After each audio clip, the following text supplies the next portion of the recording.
Bonjour chers amis du Christ, nous voici rendus au 4e dimanche du temps de grâce de l'année B. Les textes que l'Église nous propose sont Deutéronome 18, 15 à 20, le psaume 94, la première de Paul aux Corinthiens chapitre 7, versets 32 à 35, et l'évangile de Marc chapitre 1, versets 21 à 28. Ces textes ont chacun leur charme particulier. Mais en regardant bien, je pense qu'aujourd'hui, le Seigneur nous invite à faire une pause sur l'enseignement. Les hommes du temps de Jésus étaient étonnés de la nouveauté de son enseignement parce qu'il enseignait non pas comme le faisaient les scribes, les pharisiens. Sûrement, ils avaient pu faire la comparaison. Pour mieux comprendre et saisir l'enjeu qui est derrière, il faut nous rappeler que l'une des missions premières des messagers de Dieu est l'enseignement. Car le peuple périt faute de connaissance. Je nous laisse tirer toutes les incidences de cette déclaration pour l'aujourd'hui de notre histoire. On pourrait aisément questionner le système éducatif de notre pays comme de tous les pays avec la question: qu'est-ce qui est enseigné, par qui, comment et en vue de quoi? Gardant donc ces questions, on les ramène à notre méditation dominicale pour tenter de greffer à chaque question une réponse dont les textes d'aujourd'hui sont la base et de compréhension et même de projection. Enseigner, c'est révéler, donner un savoir à un disciple, à un élève. Et depuis la nuit des temps, Dieu n'a cessé d'être le maître, le professeur qui enseigne. Oui, il a toujours enseigné, il s'est servi, n'est-ce pas, des hommes, des prophètes, pour passer son enseignement. Et Jésus vient résumer l'enseignement de Dieu. Qu'est-ce que Jésus a enseigné? Jésus a enseigné les choses qui concernent le royaume des cieux, uniquement. Jésus nous a dit, il nous a enseigné que le Père nous aime, que le Père aime le monde. Il nous a enseigné comment nous comporter, comment agir pour bénéficier du royaume des cieux. On peut dire sans nous tromper que Jésus a enseigné les choses du ciel à partir des réalités de la terre. Voilà ce que Jésus a enseigné. Pour qu'à la fin, chacun va se demander: est-ce que les hommes que je suis aujourd'hui me parlent de ce que Jésus a demandé que soit enseigné à ses disciples?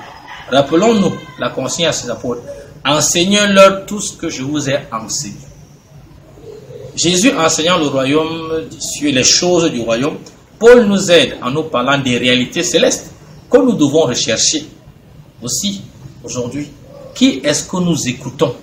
Est-ce les personnes, les prophètes, les envoyés de Dieu qui nous parlent des choses du royaume, ou nous-mêmes, ou alors ces illuminés qui viennent se servir du prétexte du royaume pour parler d'autre chose? Enseigner comment? Chaque science a sa méthode. Jésus, un bon pédagogue, n'est-ce pas? Parfois c'était par question-réponse, souvent en donnant des enseignements longs. Les saintes écritures, notamment les évangiles, nous présentent Jésus qui prenait du temps pour enseigner longuement. Et voilà le problème majeur des chrétiens. Les chrétiens sont paresseux. Ils fuient les enseignements, du moins les bons. Nous, chrétiens, notamment catholiques, nous avons perdu la grâce. Oui, le goût, le désir des bons enseignements. Et s'il y a un exorcisme à faire, je pense que c'est cela. Nous devons chasser de nos vies le démon de l'ignorance. Celui qui est ignorant, eh bien, insulte l'intelligence et de Dieu et des hommes. Le psalmiste ne dit rien de plus quand il nous invite le psaume 94, à rechercher les voies du Seigneur.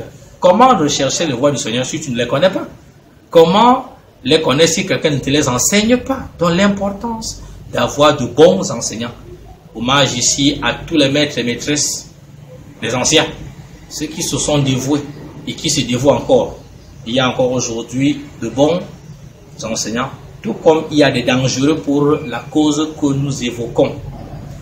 Oui, un bon enseignement pour nous apprendre à gérer les choses du monde sans souci. Paul nous invite à vivre sans souci. Et c'est vrai. Pourquoi aurions-nous des soucis si Jésus est parmi nous, si Jésus est avec nous? Voilà un enseignement nouveau. Au lieu d'apeurer les hommes, de les affamer, de les mentir, le prophète, l'homme de Dieu, doit rassurer par sa présence, par sa parole. Dieu a une parole qui apaise, une parole qui libère, une parole qui assoit.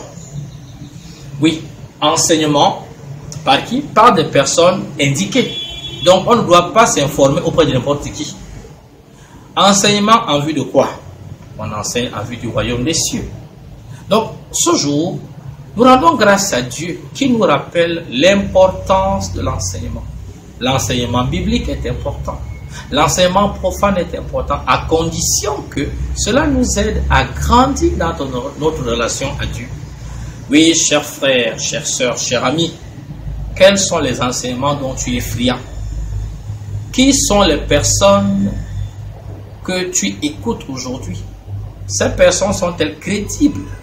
C'est-à-dire, jouissent-elles d'un mandat de la part de qui? De droit. Jésus enseignait avec autorité parce qu'il parlait un langage de vérité. Oui, demandons la grâce à l'Esprit Saint de nous donner cette force, un enseignement vrai, un enseignement qui libère, un enseignement qui restaure et condamner sans aucune forme de procès ces enseignements faits sur le mensonge, sur l'escroquerie, sur des desseins qui sont bien loin, n'est-ce pas, de ce que Dieu recommande. Que le Seigneur lui-même nous accorde la grâce tout au long de cette semaine de renouveler nos enseignements, de nous mettre à son école, oui, à la bonne école, qui est celle de Jésus-Christ. Ainsi, nous serons libérés des erreurs de ce monde, nous serons libérés des pressions de ce monde, et nous saurons bien seulement ce que nous savons et devons savoir. Que Jésus nous bénisse et qu'il accorde à chacun de vous une sainte et heureuse semaine. Bonne semaine et à dimanche prochain.